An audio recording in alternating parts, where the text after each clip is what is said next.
Сабағымыздың мақсаты мәтіннің тақырыбы мен мазмұнының өзара сәйкестігін анықтау және ондағы негізгі ойды тұжырымдау. Балалар, ендеше мына бейнебаянға назар аударайық. Қарсы мәндес сын есімдерді көрейік. Мен сын есімдерді білемін. Олар заттың түрін, түсін, пішінін, дәмін, басқа да түрлі белгілерін білдіріп, қандай, қай деген сұрақтарға жауап береді. Мысалы, үлкен, қызыл, дәмді алма. Жарайсың. Мұны білгенің жақсы. Ал енді үлкен, дәмді сөздеріне қарама-қарсы мағыналы сын есімдерді білесің бе? Иә, үлкен алмаға кішкентай алманы, дәмді алмаға дәмсіз алманы қарама-қарсы мағыналы деуге болады. Міне, осындай мағыналары бір-біріне қарама-қарсы сын есімдерді қарсы мәндес сын есімдер деп атайды. Аға, қызыл және жасыл сөздері бір-біріне қарсы мәндес сын есімдер ме? Жоқ, Дана. Түс атауларының ішінде ақ пен қара ғана қарсы мәндес сын есімдер болады. Ал қалғандары осы екеуінің арасындағы түстер болып есептеледі. Түсінікті. Ендеше, мына тапсырманы орындайық. Әр суретте бейнеленген екі нәрсенің бойындағы қарама-қарсы сын есімді тауып, айтуымыз керек. Қоян қорқақ, арыстан айбатты, қауырсын жеңіл, ал тас ауыр. Піл үлкен, ал тышқан кішкентай. Шырша мен қайың, Қайың биік, ал шырша аласа. Түйе ірі, қой ұсақ жануар.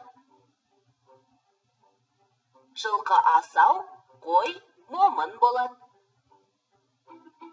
қар ақ, көмір қара. Қыс суық, жаз ыстық. Олай болса, балалар, қарсы мәндес сын есімнің ережесін қайталап еске түсірейікші. Мағыналары бір-біріне қарсы сын есімдерді қарсы мәндес сын есімдер дейміз. Балалар, олай болса, мына сөздерге қарайықшы.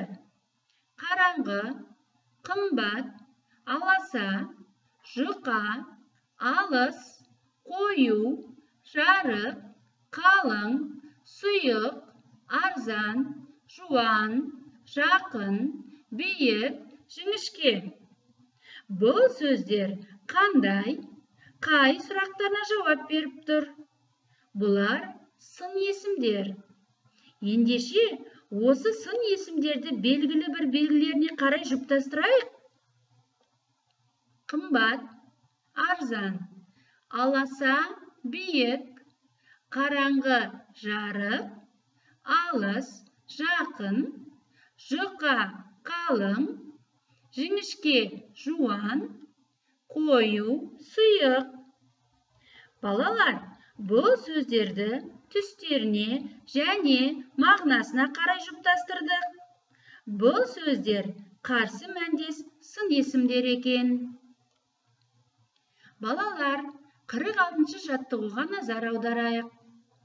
Байқасаңыздар, бұл жаттығуда мақал берілген. Көп нүктенің орнына қарамен жазылған сөздерге қарсы мәнді сөздерді қойып жаз. Жақсы көмек етеді, жаман күліп кетеді. Ақылды мақтанса істі тындырар, ақылсыз мақтанса аяғын сындырар. Балалар, осы мақалдың ішінен қарсы мәнді сын есімдерді тауып астын сызамыз. Жақсы, жаман, ақылды, ақылсыз. Бұл сөздер мағынасы қарсы сын есімдер. Сонымен балалар, бүгінгі сабағымыз аяқталды.